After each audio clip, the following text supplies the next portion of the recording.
What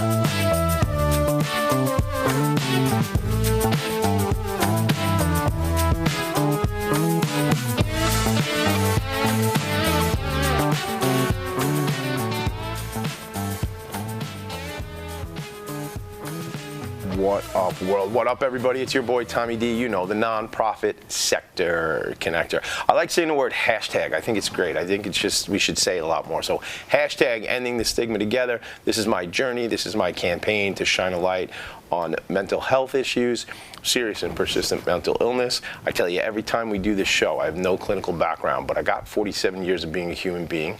I'm raising 4 children with my wife, and I know people. Right? So I get to bring people on here. We get to discuss this because I believe together we can end this stigma. So that's a hashtag ending the stigma together. You know, you see the background, you see the shirt, you see the coffee mug, man. It's like Spaceballs. It's like that movie Spaceballs. But you see it because I'm putting it out in your face to let everybody know that this is a dialogue we have to have. Let me give you a couple things. 15 years sober next month. I got the ADHD. Yes, the ADHD. I like to call it that. And I see my therapist twice a week. Why do I tell you that? Well, here's why. Because the more we normalize these conversations, the more we have these dialogues, and everybody can go, hey, man, look at that guy. He's doing all that cool stuff. And that's what he's working through. Those are the things he's fighting. So I'd start with this. Everyone you meet is fighting a battle you know nothing about. Be kind. Always. Let's go, baby. All right, what's up? Denise Ingenito is here. What is up, my friend? Hi. It's nice to meet you. What are you going to say? You can talk first. Go on. Oh, it's nice to meet you. Good to meet you right back. Welcome to the show. Welcome. I didn't know I was going to sing. Welcome to the show. So look, I'm aware of your organization for a long time. You're a licensed clinical social worker. Yes. I want to go on the journey with you, and I know I think I'm going to get it right. North Shore Child and Family Guidance Center. Excellent. I got it right? Good job. Because I flip-flopped it before. I was like, you know, now we got it. So, aware of your organization. I live up here in North Shore, Long Island, just down the road a piece. You know how we talk here on Long Island. Down the road a piece, right? Down the road a piece, yeah. So, been aware of the organization a long time. Your colleague Melissa hit me up on the Instagram, which I joked with her when we were on a call the other day. Yep. I don't really know how to respond, so I was like, can we I figured out, can we take this to an email or text me or call me? It's ironic that I bring this up because we're going to talk about some of this stuff, right? Absolutely, yeah. There's so much coming at us all the time, and even as a business professional, right, I have my Outlook inbox, which I really want to wave the white flag on because I really can't. I have to surrender to that because I can't figure out how to keep up with that. I got LinkedIn. I got a little bit of the Facebook, right? I like the Instagram because it's fun, but I don't really, like I say, it's too much. So there's always so much coming at us. So I think that'll inform some of our conversation, you know, as we spend some time together today. Absolutely. What I always say about this show is I don't have the answers, but I can bring on people who can shine some insight, right? Who can look through their lens in the world and tell us about mental health and different challenges. I want to hear about your journey, what brought you to this work, what you do, and then we'll get into a little bit of AI, a little bit of social media, how it affects us, that sort of thing. How's that sound? That sounds like a fabulous idea. Well, Denise, this is your life. You know that show? Yes, I do. That's like, we're going to bring in your second grade teacher in a second. I wonder if she's still around. Same. I wonder if my second grade teacher. Anyhow, growing up, I think I was always the kid who was on the playground and would kind of target the kids that were not playing with other kids. Oh, you're a connector. Yeah, I'm a connector. Because you wanted to bring them into the fold? And it was always fascinating to me or puzzling to me why they weren't playing with the other kids. Yeah. So early on, I think I started to develop or had that empathy. Yeah, I was thinking like an empath. That's what I was thinking when we were talking about absolutely. that. What's your, I don't know much about signs, but what's your sign? Aquarius. Aquarius. I have no reason why I asked that. Because I can't say anything about that. Like if you said you were a Capricorn like me, I'd be like, oh, dude, my Capricorn sister. I would have had like a whole thing about it, but I don't know. So. Aquarius, but I'm pretty easygoing. But fast forward to college, I was going to college at Hofstra University, and my last year, one of my floor mates actually came to me, and she had made a suicidal gesture, and for whatever reason, she came to me. She had done some attempted or something like that, or she actually drank a bottle of lantern fluid. And she came to you right after doing this? Yep. Wow. So What were you studying at the time? Sociology. Okay. And English. Yeah. So needless to say, I had my first hospitalization that I facilitated. She lived? She lived. Got her to the hospital, and when I went to the hospital, I started hanging out on the psych ward because I found it. When you went to the hospital with her? With her. Yeah. I went and had her admitted. Uh-huh. Obviously had help. I was only, 18 years old. I was a You're kid. like a freshman. I said at least like I'm 22. Yeah, maybe I'm figuring. Oh my 18, God. 19 years old. Wow. And I would go visit her while she was there because I didn't want her to be by herself. Yeah. And I started to connect with the other patients on the floor to the point where I would go back and visit after she was released. No kidding. Wow. So that's when I found, like, do you know this how is what important these stories are? Like this is like we could have started. Hey, let's talk about AI. No, this is the stuff. Yeah. Like that is that's your like. I'm not like this will be funny. I used to collect comic books, but not like some people collect comic books. Like I collected them, put them in a plastic thing, never opened them, and put them in the like I have comic books from like 1992, right? And they're just in the side. They're worth nothing, but they're nice and clean in a plastic thing. But I say like there's that, and why are we going to comic books?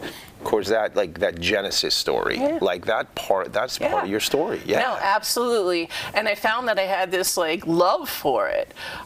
So my first job out of college was an apartment maintenance counselor working with severely, persistently mentally ill adults, helping them maintain their apartments, teaching them living skills. Meaning like clean and organized, or maintaining so they didn't get kicked out, or both, a little bit of both, but to teach them so they could be more independent. Yeah. And then that was many, many, many moons ago, and I've had a variety. I've worked with vets, I've worked with 9/11 survivors, I've worked with children, I've worked, you name it, I've done it. I want to ask you a quick question. If you didn't say sweet mate, she was on your floor, your floor mate? She was my floor mate, yeah. If that doesn't happen in your life, right, do you think you would have found this path as early, or do you think you would have found this path at all? No, I think I would have still found the path. Yeah. Because she was one, I would have a board outside my door. At 18? At 18, 19, because people would come to the door with problems. And I was working 3 jobs, 3 part-time jobs to be able to get through college. Yeah. And they would need to know, like, when to access you?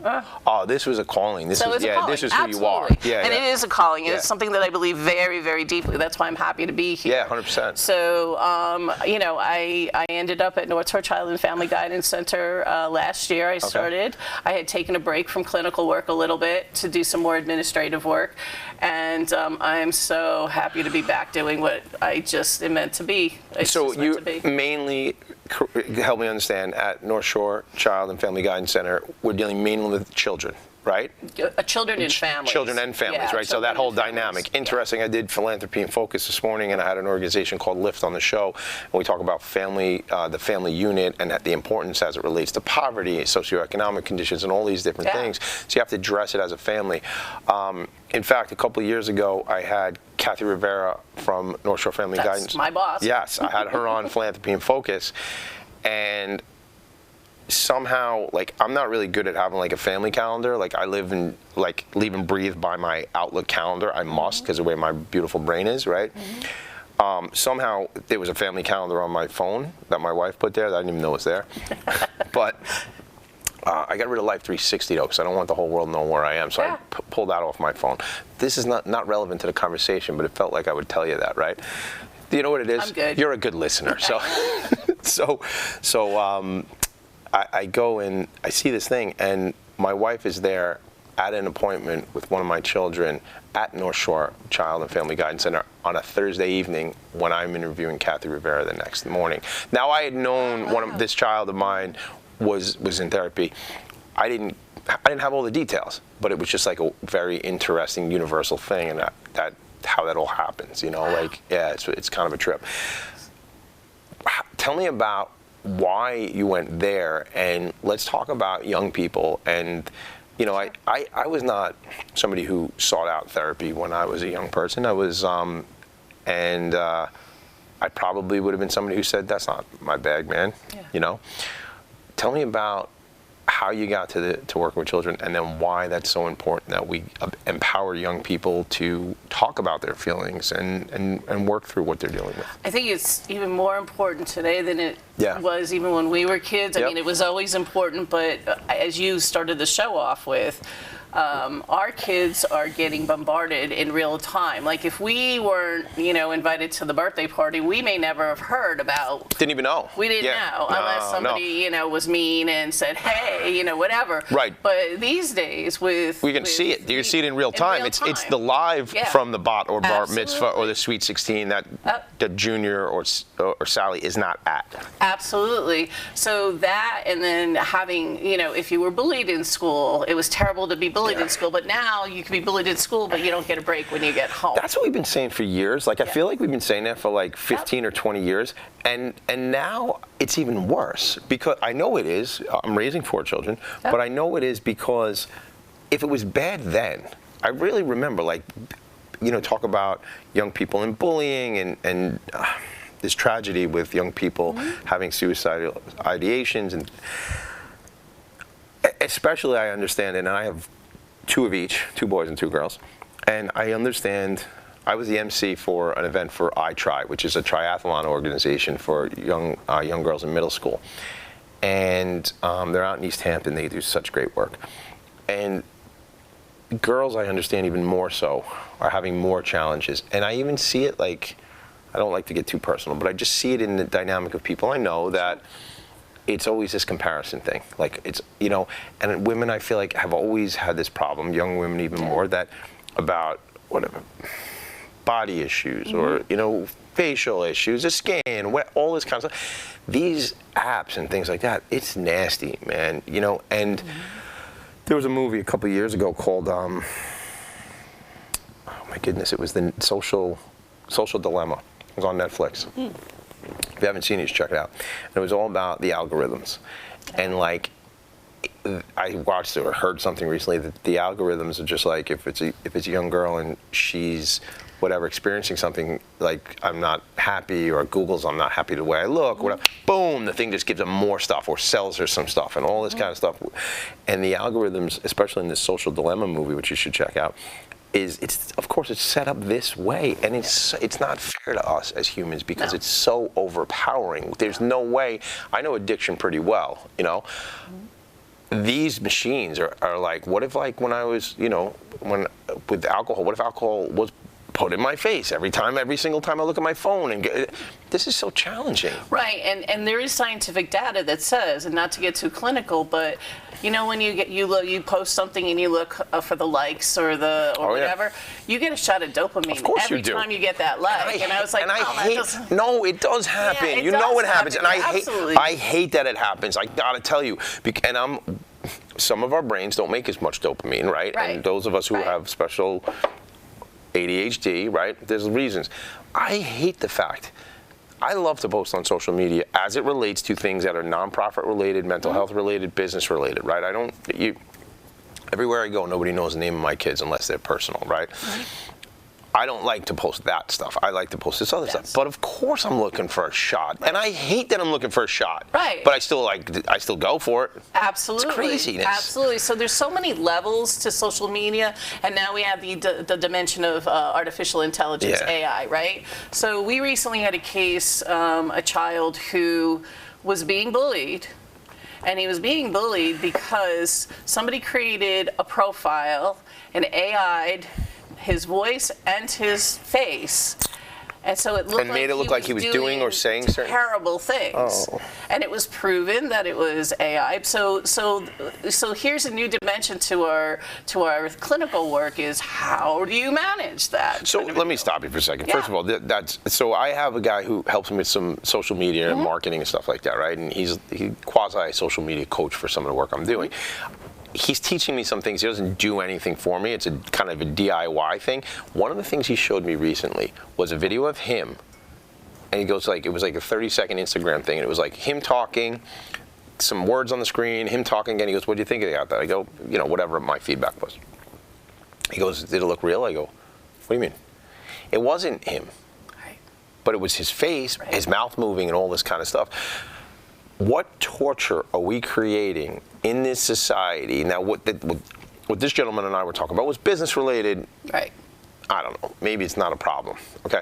But how you can create a profile, here's a problem in my opinion with a lot of things like this. Even if it's proven to not be true, right? And even if it's proven to be false, damage that's already been damage done. is done, and people just think like, like I always thought about like when somebody gets charged with like some heinous crime, right? Mm-hmm. And then they're like vindicated and then they're found not guilty, right? They still sort of have like, people still sort of think. There's still history there. And it even didn't happen, but they didn't happen. Right. They were, forget not guilty, they were an innocent person who got jammed up in some kind of case. But you always, people kind of, like, that's terrible. Please continue with that story, but I had to just say that. No, absolutely. And then there's the other part of artificial intelligence, and the clinicians and I oversee all the clinicians between our Rosalind and our. Do you still see patients? I actually do still see clients here and there, but my major job is to oversee the clinicians, give supervision, direction, teach, and make sure that we're providing quality care. Let me go back for a second because I stopped you. You started to say you oversee the clinicians, Rosalind and Westbury. Thank you. Okay. So that's our Leeds place and our Rosalind. So there's been a lot of conversation because now there's AI therapy, artificial intelligence therapy. A lot of people I heard are using ChatGPT as their therapist. Now I asked ChatGPT some cool stuff like, hey, send me an SOP so we can put up all this social media posts and all this kind of cool stuff. Yeah. But I could see, do you remember the movie, I think it was called You? It was Joaquin Phoenix falls in love with the operating system. Yes. Which is, we're like already there now. Like this, and I heard like this is happening now. So you're saying AI therapy, are you saying actual AI therapy, like it is therapy, again, air quotes, right? Exactly. Or are we saying like ChatGPT, people are asking both. Yeah. Both. So there's been a conversation. So what does that look like? And think about what ChatGPT does. You feed it information, and then it gives you a summary. It may even agree with you on things, but it will never challenge you what you're saying. So let's say you're using AI for therapy, and you might have some distorted views. Yeah. We all have distorted views of something because it's through our perception. 100%. And look, I talk about my therapist, cognitive behavioral therapy, CBT, all the time, and it's great. And I'm like, he and I have this list of 10 things. I had asked him one day, I said, send me these things, these cognitive distortions. And I love that list. And I go, that's mind reading, right? That's mind reading, Tommy D. And I was doing labeling and mind reading in one move one day. I go, oh my God, I'm labeling my mind reading. It was like a funny kind of, all those distortions. So if I ask ChatGPT, they're just going to agree with you. That's not helpful. Exactly, but children in particular, and adults too. But think about teenagers. If they don't want to tell anybody, or they don't want to, they don't want to tell their parents that they need to get the treatment, or they don't believe in treatment, or whatever. Let me just go on and do AI. They're not going to get the feedback that they need in the way that they need to get it. I wonder though, is there some kind of benefit to it that they're at least able to express some emotions that maybe they can't walk away with like a concrete next steps, right? What do you think about that? So that's part of the conversation. I'm so glad you brought that up. Sure. So we talk about journaling, before. Right, my journal's not going to read back to me. Correct. Right. So if you use it, if somebody uses AI as a form of journaling, or just, expressing emotions, we talk about sometimes we write that letter that's never mailed.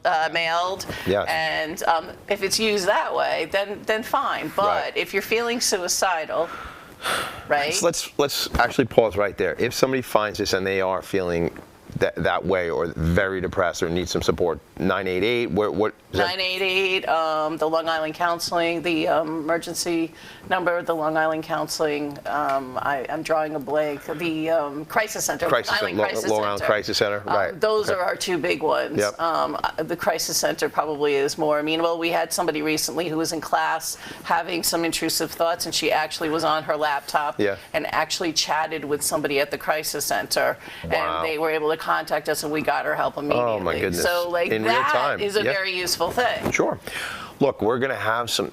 I tell you, the things like my business partner and I, like we sit, we're doing business development meetings. I go, let me just, he's like the king of it. He loves the ChatGPT. I like it a lot too. Absolutely. And I just it's a great throw, tool. and it is, and I throw something in there, and it's like, I'm like, holy cow. And I don't say cow. I'm like, this is unreal. Like, boom, like it takes a, there is so much good that can come from this. 100%. And then there's always the other side. You know? And that's with anything. Think about it. Yeah. Like even, but then we also talk about what is it doing to our brain. That's the longer term thing, the right? longer term thing, Yeah. like as far as critical thinking, problem solving, decision making. If we're using AI sources or platforms to be able to make our decisions for us, or even research skills, we talked about, we had that conversation too. It's going to change our brain chemistry. How, I don't know. No, we don't know. But We don't it's know. something to think about. It is something to think about. You know what I love though? If we can leverage this thing, like there's like a lot of things I either am not good at or don't want to do, right?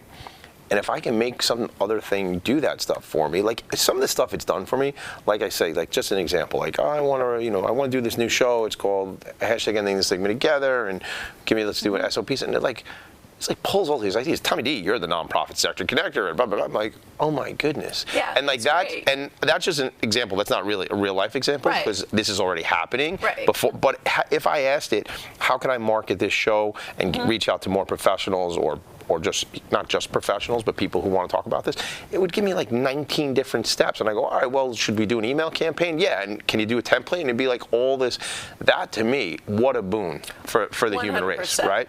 So I think what we're talking about is basically being able to educate people as to what the benefits are versus with any, like what we would do with anything, but the benefits versus the cons. And How do we do that? The cons. See, it's difficult enough for us as older folks, right? How do we do that for like the digital natives and how, because they only know this is their paradigm, right? Right. It's very difficult. I think that conversation happens probably on a daily basis in our clinic. Hour by hour, right? Because we have kids that are coming in, and just about any new case that's coming in, they're in their room addicted to their video games. Yeah. They're in their room on their phone. And then there's arguments and conflicts that happen from taking away devices. I got 4 kids. Yeah. It is so unfair. Like I'm thinking of one of my children specifically. It is so unfair for me. For my behavior, I believe, is unfair to ask a child who is straight up addicted to this thing that is in his or her hand, and now I'm going to demand to take away the drug because I really, again, no clinical background, but I know a little bit about addiction. It's hitting things, it's getting me the dopamine, and now I'm addicted to this thing, and now you're pulling it away from me, and I'm supposed to walk it off at 10 or 12 or 14. Right. Come on. So. I mean, I need training on that stuff. We all do, because it's like the expectation to just say, "Give me that thing." It's like, and I even see it. It doesn't have to be the new devices. It could be the TV. Like one of my crew just will watch a lot. I was a big TV guy. Watched a lot of TV, and then it's like I gotta get this person away from the TV, and it's like I'm taking maybe the wrong word. And gang, again, judge me if you want to, but I'm saying drug because it's a drug, because it's giving me the fix and it's hitting on the stuff. That's difficult. It is difficult. It is, and we do a lot of work with parents to and the children to bring them in together and say, okay, let's come up with an agreement. Yeah. How about if you get your homework done, then you get the device back, so that it's not taking it away. It's giving it to them. Right. It's something more positive than it is negative, if that makes sense. It does make sense, and I feel like sometimes the behavior. Or the response to the behavior is, give me the device. Exactly. And if that's the go-to all the time, it's a tough thing. Right. Because like I watch in my own home and other homes I watch, as soon as something goes the wrong way, it's like, well, give me the device. And that is like it's going to trigger off. Lifeline, right? And you know where I think this went south in a lot of ways, in my opinion, and I want to make sure we get into everything you want to talk about, AI, social media. But the thing that really, and it was funny because it was like a trick. During COVID, these devices were like told to us, like, I remember having this conversation with my wife, and the big name back then was Roblox, which was like all these games, right? Still is. Yeah, is it? Right, you're in this work every day. It's not popular in my house anymore, but 5 years ago it was it was everything. And I remember these conversations with my wife, and it'd be like, it's too much. And the thing was, remember what the reasoning was? Well, they have no interaction. The kids and Roblox themselves knew that, and like fed into it. My kid and I kind of felt, I don't know if guilty was the wrong word, but I felt like they need to have some kind of connection and outlet to their people that they're not seeing, or they see them through a mask behind a piece of plastic at their school or whatever. That set a precedent, man. It did, and I think this is sort of the outcome, or one of the outcomes from COVID, is that all of us were obviously impacted. Nobody knew what to do with this, and you're right; those were the lifelines to be able to stay connected.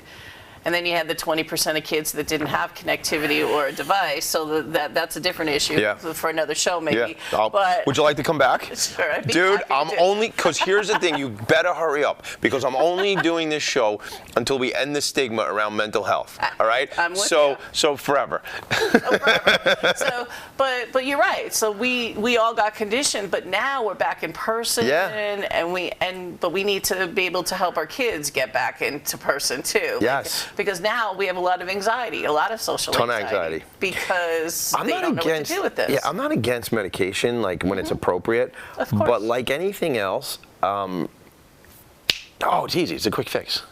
You know. No, I know that. Yeah. No. I'm agreeing with you. Okay, we're on the same page. Yeah. My point is, like, I think as a society, of course, it's like, oh, well, we'll just get a pill for that or get a pill.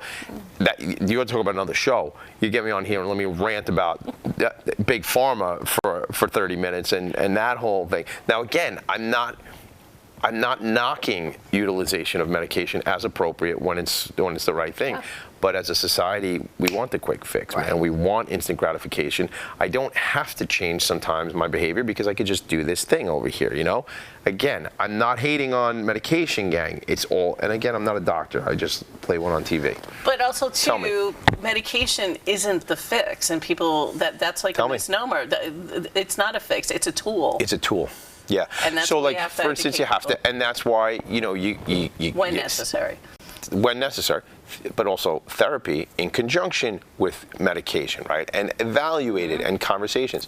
I want to ask you this, because I want to make sure if there's anything you want to hit upon, I promise you can come back because this is super fun and we could talk for days, you and me. We right? could. So what do you want to share? And then I have the ultimate question at the end, but what do you want to share about AI, social media, things like that we should be aware of or that you're learning?